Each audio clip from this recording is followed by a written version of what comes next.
as I mentioned to you, that was like, oh, by the way, one thing I forgot to mention, the rent was due like within the next 2 weeks.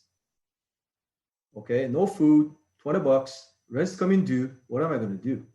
I was not going to ask my parents for help, man. That ain't going to happen. Okay. And so that's when I figured it out, right? So, you know what?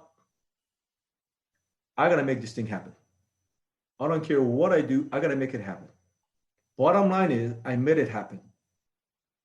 Okay. But that was a turning point in my life because this is when people need to realize if you want something in life, if you really, really want something in life, okay, anything, and I mean anything, is possible. Okay. That kind of gave me a foundation of how I came to be, to become who I am currently, and why I do what I do today. To get back to your question, we all go through different stages of our lives, right? Like just before we started doing our podcast, Daniel, I just saw your baby son, okay? A cute kid, right?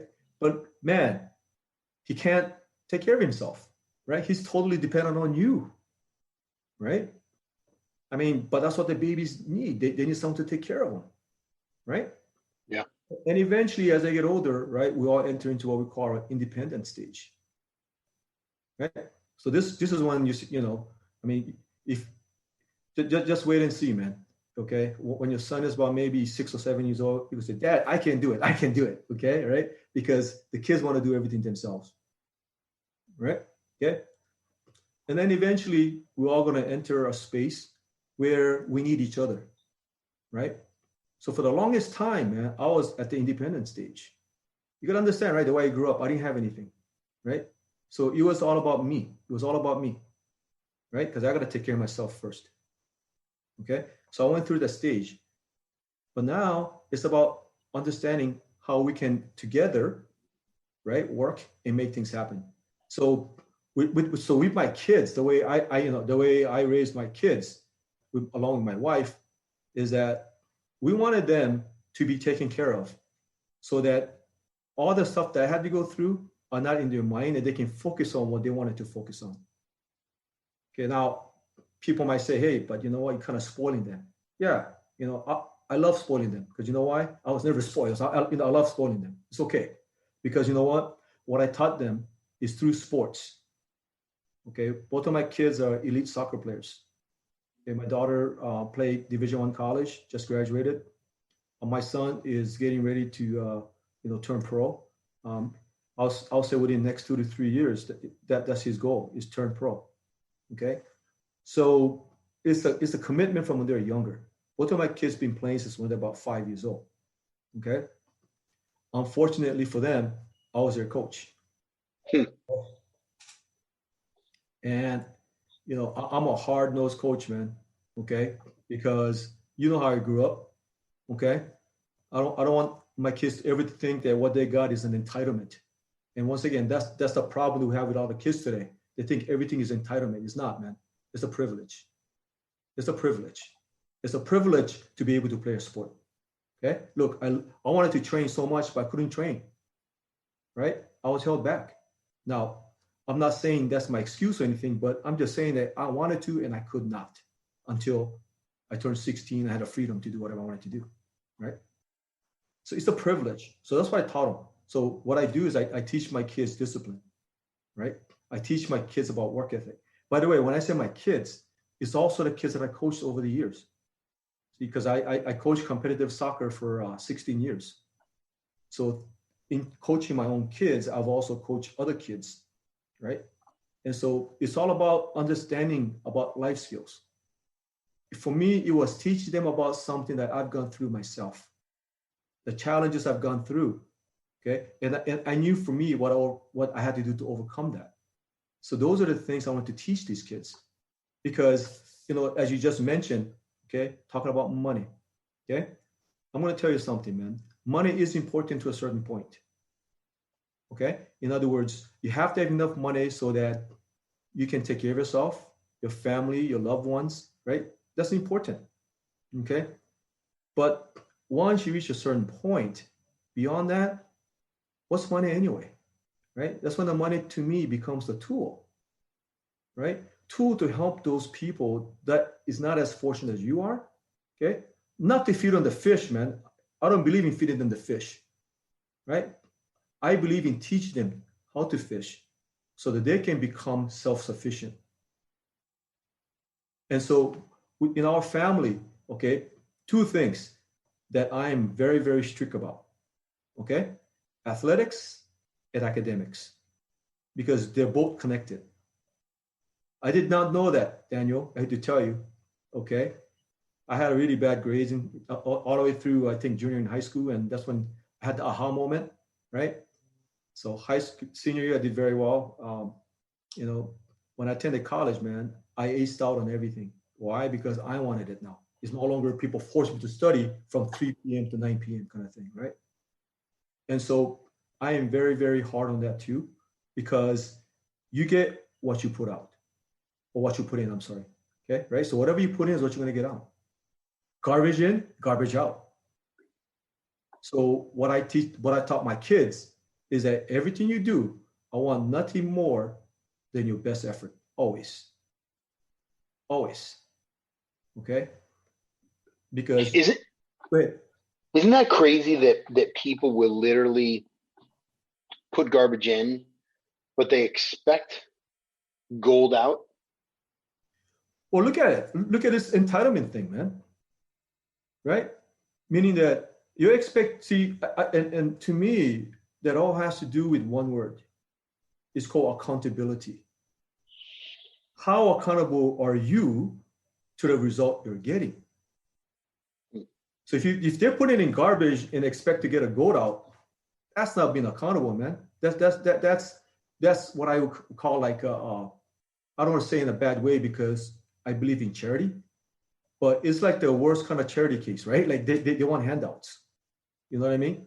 And those are the type of people, okay, you have to teach them. You cannot keep giving it to them, because that's when they're going to realize, hey, you know what? I don't have to work and I can still get something. And so, I don't want to get too deep into what I'm going to talk about, but I still want to kind of touch on the surface real quick. Okay. That's typical with what I see with government assistance. Okay. The more they understand the support they're going to get, and if they're going to make more money than for them to go to work, they're going to rely on that. And to me, those are the things that they have to, realize, hey, you know what? Hey, I can do better than this. You know what I mean? And so I want to reach out to your kids, Daniel, right? The kids that's at the fork, man, right? The kids that don't have a family. Okay, you talk to me about foster parents and all that kind of stuff, right? Pete, the kids that's going on the wrong road, because I was fortunate enough not to go in the wrong direction when I came up to the fork. I could have gone right or left, and somehow I chose the right path. Fortunate for me. I could have gone the other way. Okay, a lot of my friends did. Okay, they're in jail today, right? Or they're dependent on someone else. Okay, so I feel I'm fortunate to have known that I've gone the right way. And so that's what I want to do for the kids, is I want to show them, man, hey, look beyond where you are, right? Because you know how it is, right? A lot of times kids just know their own world of where they're living right now. That's the world that they know. They don't understand there's a world outside of that, because no one showed them that, right?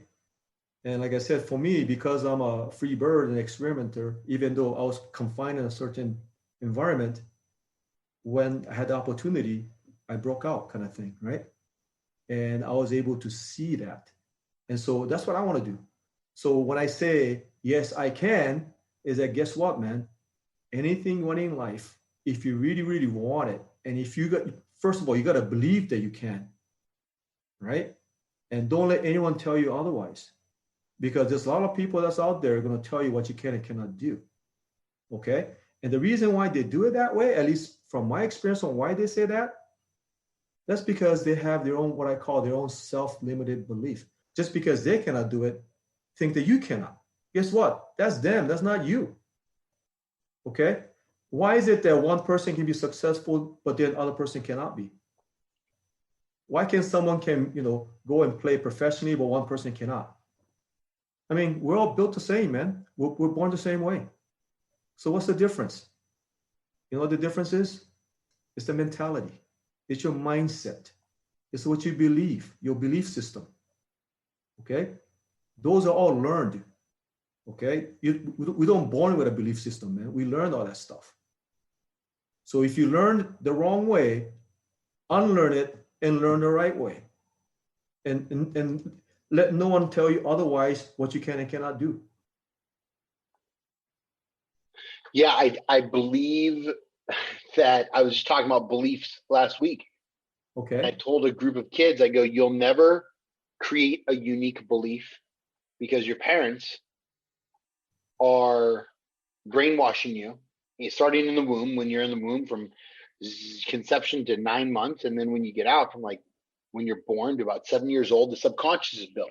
Mm-hmm. And how you're loved and hugged and held or hurt or, whatever those things that you go through mm-hmm. seep into your belief that then you can either choose to believe mm-hmm. or you can choose not to believe at some point when you're actually taught that you have a choice on what you can believe and how you function and how you think and create your future. I love that you were your kid's coach because there's not that many dads out there that can, I know what coaching is about. It takes a lot of effort, a lot of time, and a lot of drive and passion to really spend time drilling your kids and making sure that they get good at what it is. And I don't think every single kid, I think a lot of kids want their dads around more. And then I find some kids that their dads are around and they don't understand how to be grateful for it, which is really interesting too. I find as humans, we always want something we don't have. Right. Generally. Right. And when we have it, most people, I've looked at this too. Obviously if I want something, I go out and get it, but, and the one thing I've learned is materialistic stuff, attachment to materialistic stuff is very unique. Mm-hmm. The less attached I am, the happier I am. Right. The more attached I am to being present and in the moment. And sometimes I'm doing 2 or 3 things on a call, finishing a text to somebody that needs something done, jumping into this meeting or hanging out with Conrad. He wakes up and I'm already on a call. And so it's interesting how I can spend super quality time and be focused, or how I can multitask and really, so like support his growth, for instance, support his, a lot of time I have my headset on and I just throw it off and I spend some quality time with him when I make it. So it's amazing to be able to see that. Let me ask you this. You used all this, you grew a career. You started off in the airline industry a little bit in Hawaii, right? For like 7 months. Yeah. And you were probably like, nah, that's not what I want to do. Right.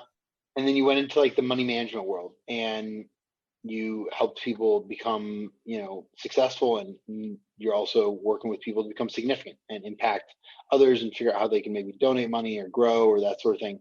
Mm-hmm. What do you find the future of money management? Because a lot of people are never taught money. They're taught calculus, geometry in school, mm-hmm. but they're never actually taught money.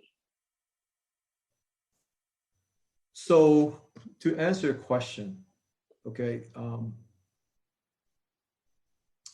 I think it's important for people to be informed. Okay, in other words, more educated you are, the better decision you make. But you know what? You probably realize this, Daniel, since you're multitasking, you cannot become expert in everything that you do, right? Okay, so why do people like us have an opportunity to work with successful people, right? These are successful business owners, successful people that's made it, right? At least in the financial world, okay? I'm getting to them right now, so I can help them to